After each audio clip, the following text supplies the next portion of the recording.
तो आदाब, नमस्कार, गुड इवनिंग, सत श्री अकाल। एक बार फिर आप तमाम लोगों का स्वागत है क्राइम तक की कहानी के इस एपिसोड में। उम्मीद है पूरी फैमिली अच्छी होगी, अपना और अपनों का ख्याल रख रही होगी। इस पूरी दुनिया में वो तमाम लोग, हम आप सभी बहुत खुशनसीब हैं जो एक आज़ाद देश में रहते हैं, जहाँ हमें हर चीज़ की आज़ादी है।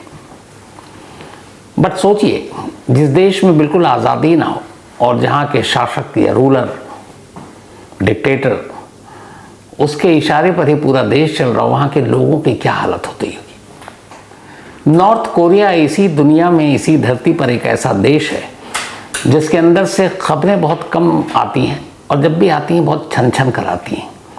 उसकी वजह यह है कि वहाँ एक शख्स है, एक डिक्टेटर, एक रूलर, जिसका नाम है किम जोंग उन। छोटे से कद का, गोल मटोल।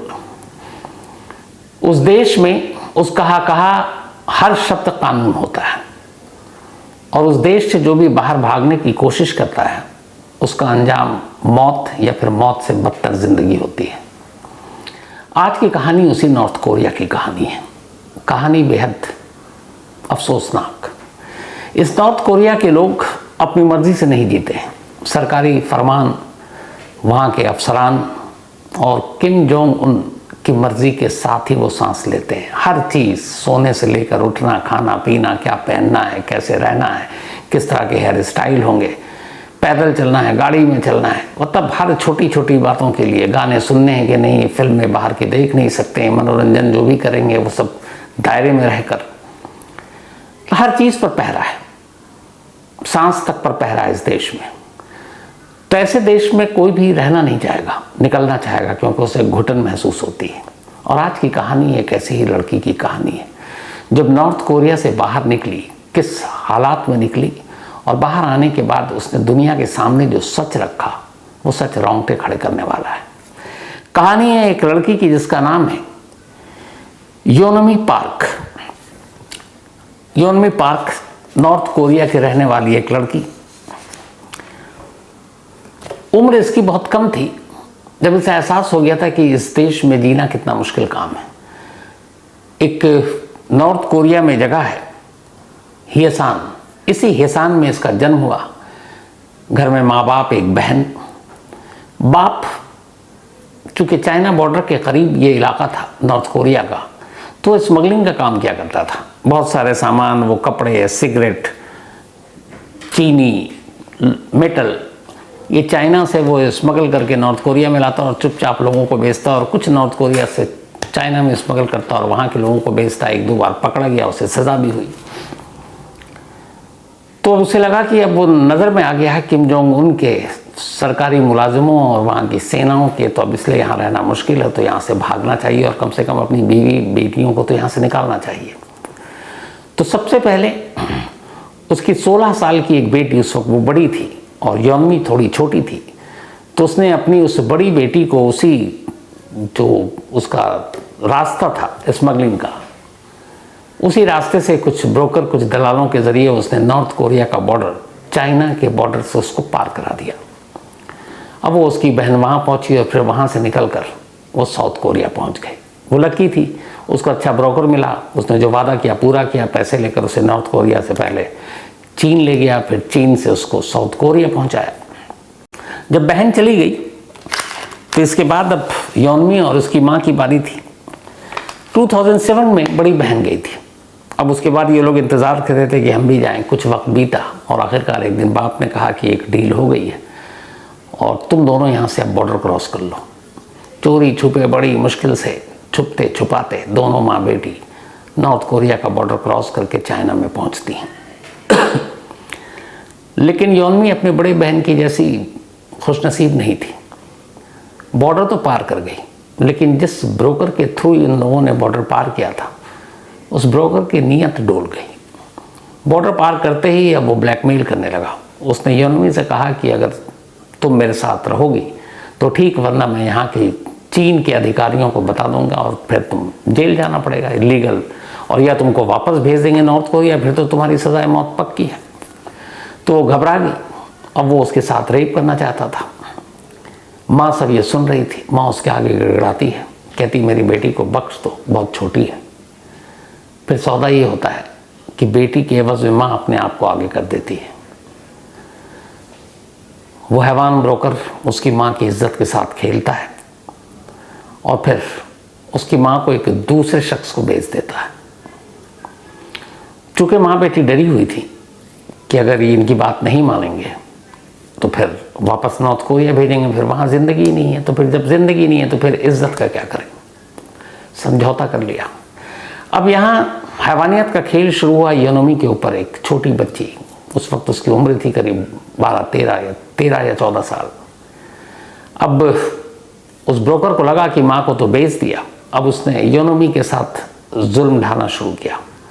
लगातार उसके साथ ज़बरदस्ती करता और ये कहकर करता कि देखो तुम मेरी बात मान लो, मेरे साथ रहो, बीवी का दर्जा नहीं दूंगा पर रखूंगा, और फिर मैं तुम्हें तुम्हारी बहन के पास साउथ कोरिया भेज दूंगा और तुम्हारी माँ को भी, पूरी फैमिली एक साथ हो जाओगी। कुछ वक्त के बाद सब्र किया योनोमी ने, उसके साथ रही, अपने आप को नुचती खसोटती देखती रही। लेकिन फिर उसने बहुत दिनों बाद, शायद उसका मन भर गया, उसने वादा पूरा किया। अब उसने उसके बाप को भी उसी रास्ते से चीन बुला लिया, बॉर्डर पार करके नॉर्थ कोरिया से। अब पूरा परिवार नॉर्थ कोरिया पार कर चुका था। बाप योनोमी के पास आता है, सामने वाले उस दलाल का मन भर चुका था। वो माँ बेटी को बुलाता है, उसके बाद बाप के साथ उनको एक क्रिश्चियन ऑर्गेनाइजेशन जो एक NGO के तौर पर काम कर रही थी वहाँ पर, उनके पास भेज देता है और कहता है कि ठीक है, अब तुमको हम आज़ाद करते हैं। अब तीनों बाप माँ बेटी सभी आज़ाद थे। वो ऑर्गेनाइजेशन इनको फिर चीन से मंगोलिया ले जाती है और मंगोलिया जाने के बाद ये तीनों वहाँ से साउथ कोरिया पहुँचते हैं एक शरणार्थी के तौर पर। साउथ कोरिया के बहुत सारे लोग ऐसे जो तकलीफ़ में थे, जो अपनी जान बचाकर निकले, उनकी मदद कर रहा था। करीब 7 साल के बाद माँ और दोनों बेटियाँ, इनका मिलन होता है साउथ कोरिया में। बाप भी वहीं, साउथ कोरिया सरकार ने इनकी मदद की। तीनों ने वहाँ नए सिरे से अपनी ज़िंदगी को बसाना शुरू किया। बड़ी बहन और माँ और बाप ने तो सब कुछ समझौता कर लिया था, लेकिन छोटी बेटी यानी योनमो यार्क के जहन में वो सारी चीज़ें ताज़ा थी जो उसके साथ चीन में हुआ और उससे पहले जो बरसों उसके और उसके बाकी उसकी जैसी लड़कियों के साथ नॉर्थ कोरिया में हुआ। उसने कहा कि नहीं, अब वो साउथ कोरिया में खामोश अपनी ज़िंदगी नहीं गुजारेगी, बल्कि ह्यूमन राइट्स के लिए लड़ेगी, पूरी दुनिया को अपनी कहानी बताएगी।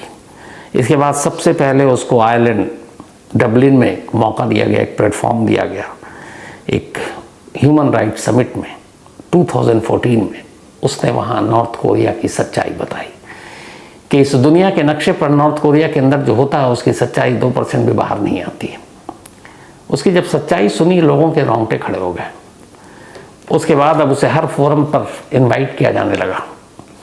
Colombia university school of general studies ने इस डबलिन के उसके भाषण को सुनने के बाद योनमो यार्क को अमेरिका आने की दावत दी। वो वहाँ पहुँची और वहाँ पर उन्होंने कुछ ऐसे स्टूडेंट्स को अपने यहाँ रखते हैं जो इस तरह की आवाज़ उठाते हैं। वहाँ जाने के बाद योनमो अब वहीं रहने लगी। एक अमेरिकन लड़के से प्यार हुआ, उसको उसकी सारी कहानी मालूम थी। दोनों ने तय किया कि वो शादी करेंगे। दोनों ने शादी कर ली, उनका एक बेटा हुआ और अभी ये तीनों शिकागो में बहुत हंसी खुशी अपनी ज़िंदगी गुजार रहे हैं। अब सवाल ये है कि ये सारी चीज़ें तो हो गई, लेकिन बाहर आने के बाद योनमो ने क्या खुलासा किया था, जिसको लेकर पूरी दुनिया में एक वक्त कोहराम मचा। तमाम इंटरनेशनल मीडिया ने उसको प्रमुखता से छापा, दिखाया और ऑर्गेनाइजेशन ने उसे बुलाया और उसकी ज़ुबानी नॉर्थ कोरिया की कहानी सुनी। तो अब बारी उसी कहानी को सुनाने की है। कहानी प्लेजर स्क्वाड की। योनमो ने जो कहानी सुनाई वो सिहरन पैदा करती है। प्लेजर स्क्वाड पूरे नॉर्थ कोरिया के उन तमाम, ख़ास तौर पर स्कूलों में, क्योंकि वहाँ कम उम्र की लड़कियाँ पढ़ती हैं, ये उन लड़कियों के शोषण की कहानी है। और उनमें से एक योनमो थी, लेकिन खुशनसीब थी कि कुछ वजहों से वो बस खुद को लुटाने से बच गई। जो उसने खुलासा किया उसमें यह है कि नॉर्थ कोरिया में किम जोंग उन के जो दादा थे, किम जोंग इल, उस दौर से एक परंपरा चली आ रही है और वो है प्लेजर स्क्वाड की परंपरा।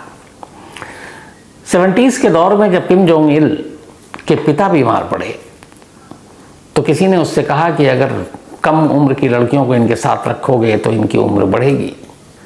उसके बाद उसने तलाश करना शुरू किया, नॉर्थ कोरिया के जितने भी स्कूल थे अपने लोगों को भेजा और वहाँ चुन चुन कर एक लड़कियों को चुना जाता। उन तमाम लड़कियों में से कुछ को सिलेक्ट करते, लेकर आते, लेकिन उस सिलेक्शन में कुछ शर्तें थी। एक कि वो नॉर्थ कोरिया के लिए वफादार लड़कियां हों, उनका कोई परिवार का सदस्य साउथ कोरिया में न रहता हो और वहाँ जो किम जोंग की पूरी सल्तनत चली आ रही है वो उससे बगावत न करें कभी। इन सब के बाद खूबसूरत होनी चाहिए, उनके पूरे जिस्म में कोई दाग नहीं होना चाहिए और वो कभी सवाल ना पूछें। तो किम जोंग उन के जितने भी सरकारी अफसर वो तमाम लोग पूरे साल स्कूलों का दौरा करते और एक एक लड़कियों को देखते ताकि कोई खूबसूरत लड़की उनकी नज़रों से छूट ना जाए। फिर उनमें से वो हर बार 25 लड़कियों को कई दौर के सिलेक्शन के बाद फाइनल करते और आखिर में उन 25 लड़कियों को किम जोंग उन या उससे पहले उसके फादर और उसके दादा के सामने परोसा जाता था। ये सिलसिला 1970 से चला रहा था। यूनामो याक के मुताबिक उसको 2 बार सिलेक्ट किया गया। पहली बार उसको जब सिलेक्ट किया गया तो उसे मालूम था कि उसकी ज़िंदगी क्या होनी है, क्योंकि वहाँ पर प्लेजर स्क्वाड के बारे में सब जानते थे। लेकिन उसका किस्मत ने साथ दिया। जब पहले फेज़ में उसको चुना गया, अब सेकंड फेज़ में जाना था, तो उसकी फैमिली स्टेटस बीच में आ गई। चूँकि वो एक गरीब थी, फादर के बारे में पता था कि ये स्मगलर है, चाइना बॉर्डर के साथ छोटी मोटी चोरियां करता है। तो किम जोंग उन के महल तक पहुंचने के लिए स्टेटस फैमिली बहुत ज़रूरी थी कि थोड़ी हाई स्टेटस से हो, फैमिली बेदाग हो, साउथ कोरिया से कोई मतलब नहीं हो। तो जब फैमिली स्टेटस पता चला तब उसे साइड कर दिया गया। उसी के कई दोस्तों को उनमें से एक एक कर कई स्टेज में फाइनल उनका सिलेक्शन हुआ था। जो पूरे सिलेक्शन का जो प्रोसेस था जो बताया है यूनामो ने, वो ये है कि पहले तो सबसे 1000 लड़कियों में से वो करीब 200 लड़कियों को चुनते हैं। फिर उन 200 लड़कियों को ले जाने के बाद उनको एक एक बारीकी से उनका मुआयना होता है, family status, background, record, criminals, south Korea का रिलेशन, ये सब चेक किया जाता है। जब सब चेक हो जाता उसके बाद फिर उनके जिस्म पे दाग देखे जाते, उसमें से भी कई लड़कियों को फिर रिजेक्ट कर दिया जाता और आखिर में जो सबसे खूबसूरत 25 लड़कियां होती उनको फाइनल ट्रेनिंग दी जाती और उनको ट्रेनिंग देने के बाद इस प्लेजर स्क्वाड का हिस्सा बनाया जाता। प्लेजर स्क्वाड की शर्त यही थी कि इसमें सिर्फ 25 लड़कियां होंगी। उसके बाद जब ये प्लेजर स्क्वाड का हिस्सा हो जाती तो फिर इन्हें ख़ास ट्रेनिंग दी जाती, उठने की, बैठने की, बात करने की, कपड़े पहनने की।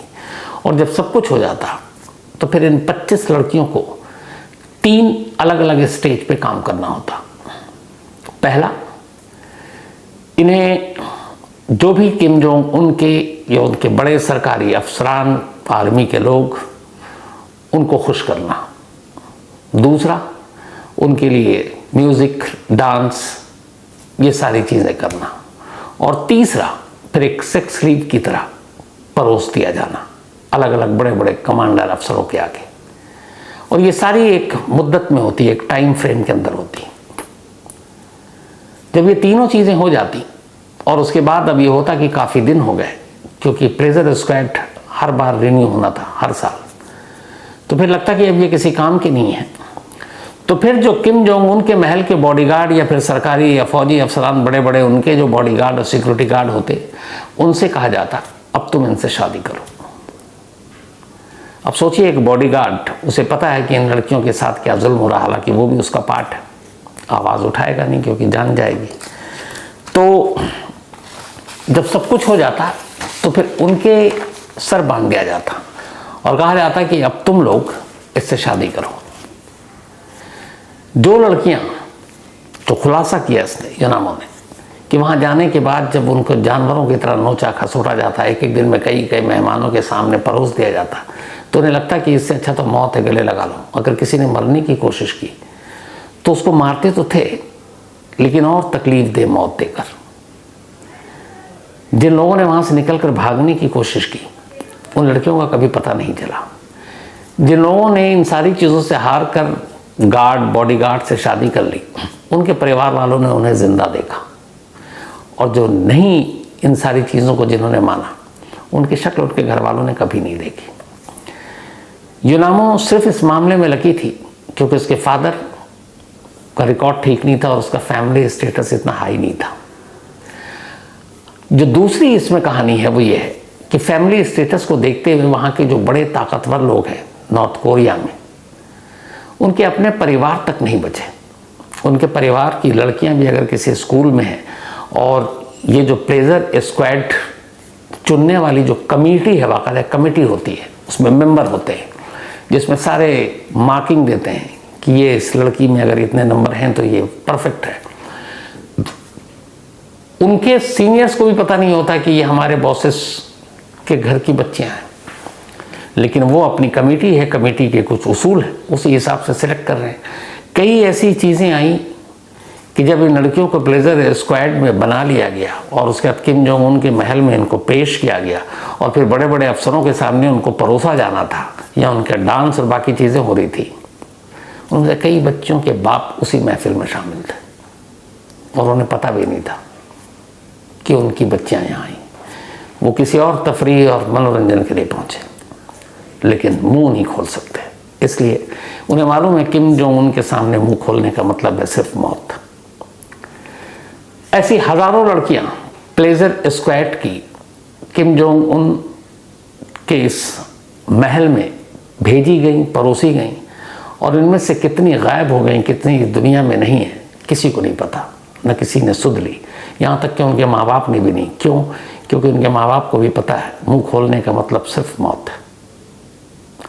जब ये सारी कहानी यूनामा ने दुनिया के सामने रखी तो एक अपील की थी ह्यूमन राइट के जितने भी करता धरता या दम भरने वाले लोग हैं, इंटरनेशनल ह्यूमन राइट कमीशन हो, UNHRC हो, United nation human right commission हो, कि आप लोग बातें तो बहुत करते हैं, पर एक एक बार जाकर करीब से झांक कर देखिए कि इंसान इसी इंसानों की दुनिया में किस तरह और कैसे कैसे रह रहा।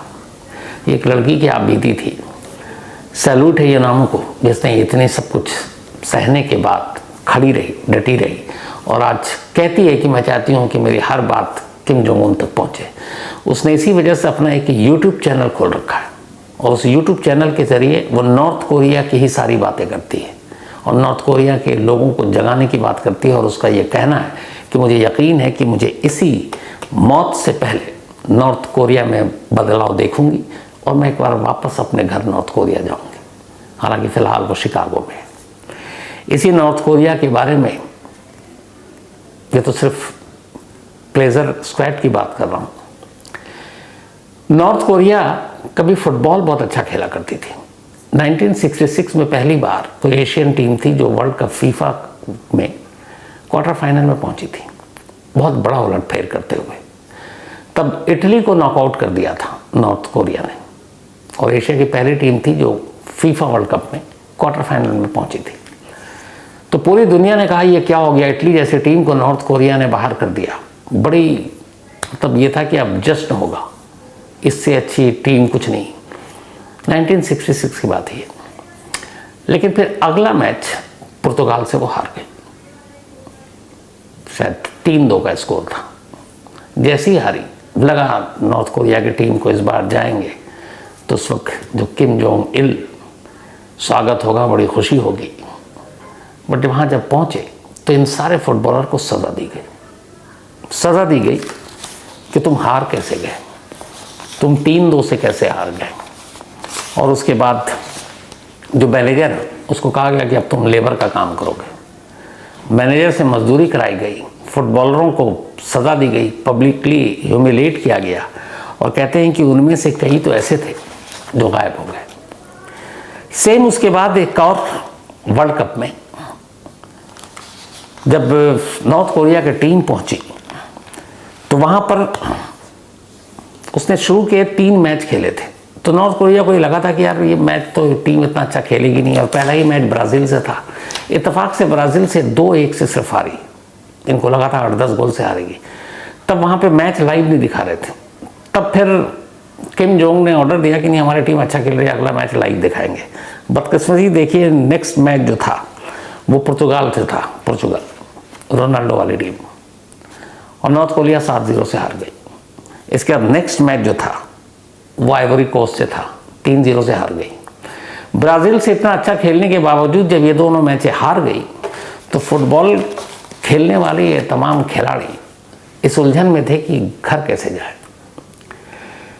वहाँ एक, जब भी फीफा वर्ल्ड कप या बाकी चीज़ों के लिए वहाँ की टीम निकलती है तो उनके बड़े सारे गाइडलाइंस होते हैं, बताया जाता है वहाँ जाना है, कहाँ ठहरना है, किसी अनजान देश के लोगों से नहीं मिलना है, ग्राउंड पे भी खेलना है तो अपने खिलाड़ियों से बात करना है, अपने देश के बारे में कुछ नहीं बोलना है, अपने हुक्मरान के बारे में कुछ नहीं बोलना है, और सीधे मैच ख़त्म, जो कुछ ख़त्म, वापस यहाँ आना है।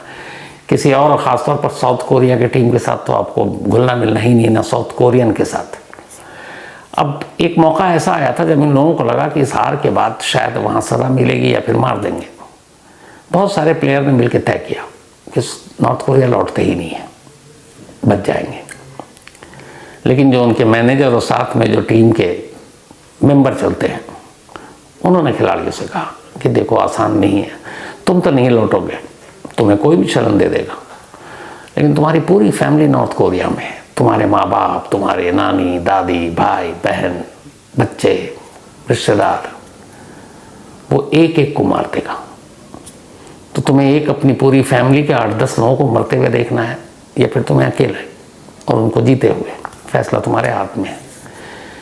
कहते हैं हर फुटबॉलर ने तय किया, चलो खुद की कुर्बानी देते हैं, फैमिली को बचाते हैं, वापस लौट कर आए नॉर्थ कोरिया में।